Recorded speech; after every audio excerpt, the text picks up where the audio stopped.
Assalamualaikum warahmatullahi wabarakatuh. Nama saya Ahmad Mujahid, nomor NPM 25541510006. Di sini saya akan menjelaskan PPT tentang terumbu karang yang judulnya Kondisi Ekosistem Terumbu Karang di Rote Timur, Kabupaten Rote Ndao, Taman Nasional Perairan Laut Sau menggunakan metode Mantatou yang ditulis oleh Andi Ahmad R, Munasik, dan Diah Permatawe.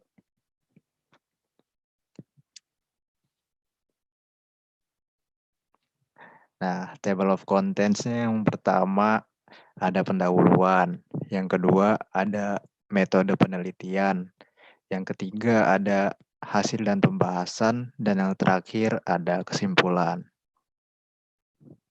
Nah, pendahuluan. Laut Sau yang terletak di Provinsi NTT adalah wilayah yang berbatasan langsung dengan pesisir Timor Leste, dengan beberapa pulau terdepan yang berbatasan dengan Australia. Perairan Laut Sau bermakna strategis bagi pembangunan Provinsi NTT, karena hampir sebagian besar kabupaten atau kota di NTT sangat tergantung pada Laut Sau. Lebih dari 65% potensi lestari sumber daya ikan di provinsi ini disumbang oleh Laut Sau. Saat ini upaya pengembangan kawasan Taman Nasional Perairan Laut Sau sudah mencapai tahap penyusunan rencana pengelolaan yang di dalamnya terdapat rencana zonasi. Terumbu karang di daerah Rote Timur diduga memiliki kondisi yang bagus dengan tutupan karang hidup yang tinggi. Hal ini sesuai dengan penelitian Nagelgarten 2000 bahwa keterkaitan ekosistem antara mangrove, lamun, dan terumbu karang menciptakan suatu variasi habitat yang mempertinggi keanekaragaman jenis organisme. Metode penelitiannya, secara umum metode digunakan dalam penelitian ini adalah metode penelitian survei dengan pendekatan deskriptif, yaitu membuat pengamatan secara sistematis, faktual, dan akurat mengenai fakta sifat-sifat populasi atau daerah tertentu. Nazir 1985. Metode sampling. Nah, di metode ini yang digunakan adalah metode Mantatou, base 1996. Metode ini merupakan metode rapid assessment yang dapat mencakup wilayah yang luas. Metode Mantatou adalah suatu teknik pengamatan terumbu karang dengan cara menarik pengamat di belakang perahu kecil bermesin dengan menggunakan tali sebagai penghubung antara perahu dengan pengamat. Data yang diamati dicatat pada lembar data berbahan kertas anti air dengan menggunakan nilai kategori atau dengan nilai presentase bilangan bulat. Nah, gambar 1 kategori dan presentase penutup karang. Untuk menilai beberapa presentase tutupnya, bisa dilihat gambarnya. Analisa data.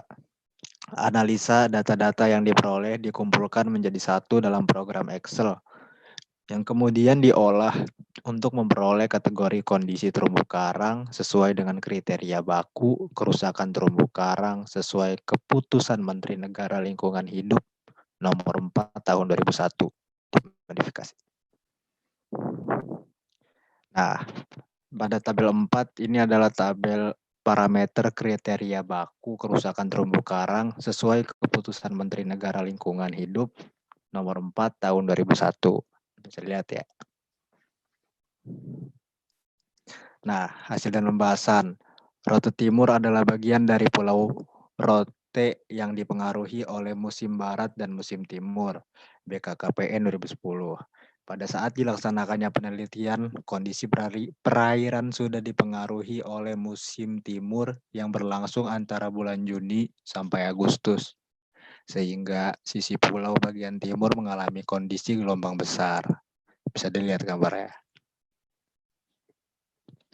Kondisi ekosistem terumbu karang di sisi barat. Perairan sisi barat, dataran terumbu yang relatif luas hingga rute atau lintasan towing berjarak lebih kurang 1 km dari garis pantai. Pada saat penelitian dilakukan, kondisi perairan sedang mengalami musim timur, sehingga perairan di lokasi ini relatif tenang. Kondisi ini dimanfaatkan oleh warga Pulau Rote maupun pulau lain di sekitar Pulau Rote untuk budidaya rumput laut.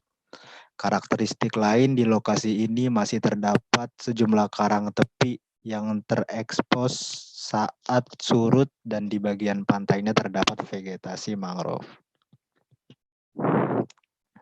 Kondisi ekosistem terumbu karang di Selat Mulut Seribu.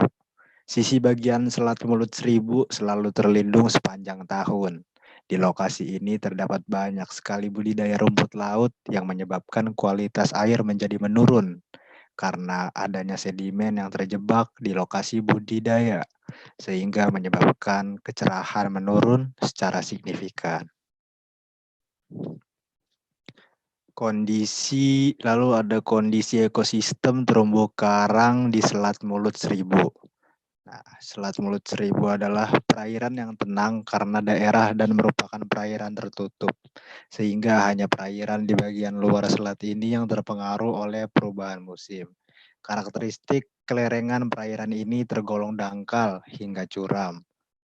Selat Mulut Seribu memiliki tingkat sedimentasi perairan yang tinggi.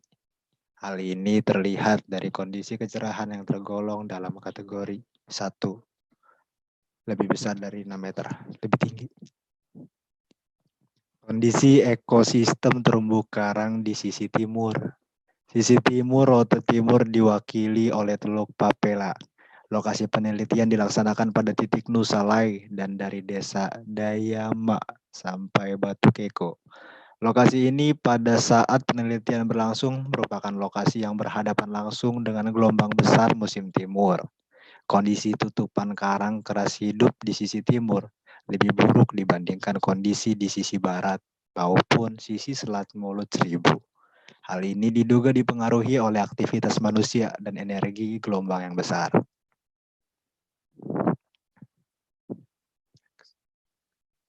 Kerusakan terumbu karang. Kerusakan terumbu karang di Rote Timur memiliki presentase yang cukup tinggi.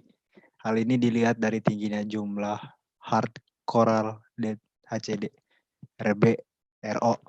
Di ketiga lokasi penelitian, di sisi barat presentase HCD berada pada 14,76%, RB berada pada 18,22%, dan RO berada pada 11,68%.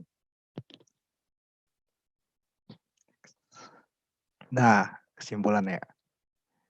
Aduh, bentar. Nah, kondisi tutupan karang keras hidup di Rote Timur berada pada kondisi buruk, yaitu 11-25%, dengan nilai sebesar 23,98% untuk sisi barat, 15,8% untuk Selat Mulut Seribu, dan 12,33% untuk sisi timur. Kerusakan terumbu karang di Rote Timur memiliki presentase yang cukup tinggi. Faktor yang berpengaruh adalah faktor alam seperti gelombang dan sedimentasi, serta aktivitas manusia yang meliputi budidaya rumput laut dan penangkapan ikan yang merusak seperti bom ikan, potasium, dan aktivitas mencari krustasea dan moluska. Maka mating. Sekian dari saya. Terima kasih. Assalamualaikum warahmatullahi wabarakatuh.